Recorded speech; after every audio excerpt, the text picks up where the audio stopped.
stakes are high. This is literally life and death for both us as educators, for our students, and then for all of the families in this community that we return home to. Well, we came here because this is DCPS. This is headquarters. We're not invited to the table to make the decisions that are going to impact us way more than the people who sit in this building, but they're actually not even sitting in this building because they're going to work from home. Nobody wants more than any of us to be back in brick and mortar and teaching the kids because that's how they learn best. But at what cost? We have families, we have multi-generational homes in some cases. Like, everyone in the community is at risk when school's open. We asked, what's the situation with nurses? Because there have been schools with no nurses, and we asked and they said it's going to be normal staffing. Is it acceptable to have no nurse in a school during a pandemic? No. There's so many schools that without COVID did not have soap and toilet paper. How do you promise us you're going to have the correct amount of PPE for us and you don't even have soap for the kids to wash their hands? Don't plan for us, plan with us so that we know how to come back to school in a safe, appropriate manner. And so we wanted to send a strong message, a striking message to the mayor. This is too important, lives are at stake, and we're not going to back down. So we talk about going hybrid. That means 2 days out of the week or 3 days or 4 days. Let me just tell you my reality. I am at home. I care for my 75-year-old mother who has underlying health conditions. It is unrealistic. I think it's unhealthy and unwise. In 2011, while grading papers during a planning period, I had a heart attack in my classroom. My students saw me wheeled out of my room on a stretcher in the middle of a transition. The risk of death from COVID is greater for people with hearts like mine. I'm more likely that my students would again see me rolled out of my room on a stretcher, although this time I might not come back.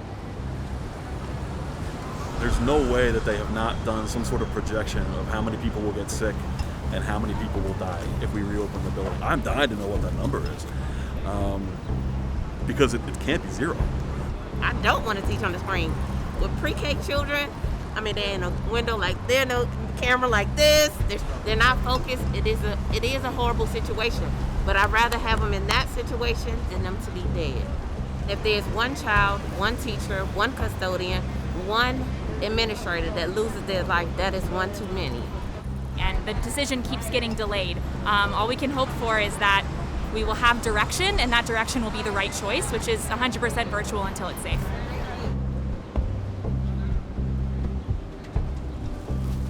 Today's action is highlighting some of the current safety concerns that existed in our buildings before the pandemic. In addition to the extra precautions we would need to be safe in a pandemic, we have all these other baseline concerns that have not been addressed for years. And I think, unfortunately, or fortunately, the pandemic has brought to light a lot of these inequities, and our kids deserve a lot better than they've been getting. Specifically for Ward 8 schools, because they don't have HVAC systems, and we have poor ventilation. We already lack soap, hand sanitizer, paper towel on a steady basis. So all those deficits are going to be exacerbated because of COVID-19. So here alone, their ventilation system is very poor. Classrooms don't have functional AC or heating. The water fountains don't work. Their bathrooms, staff and students, are without soap and paper towels. And there are no touch-free soap or paper towel dispensers at this particular school. I believe we are going to the Chancellor's house. I just hope he hears us and hears our concerns and hears our care is genuine, and that he makes a choice that supports this community. He speaks a lot about wanting trust with the teachers, and the only way to build that is through genuine collaboration.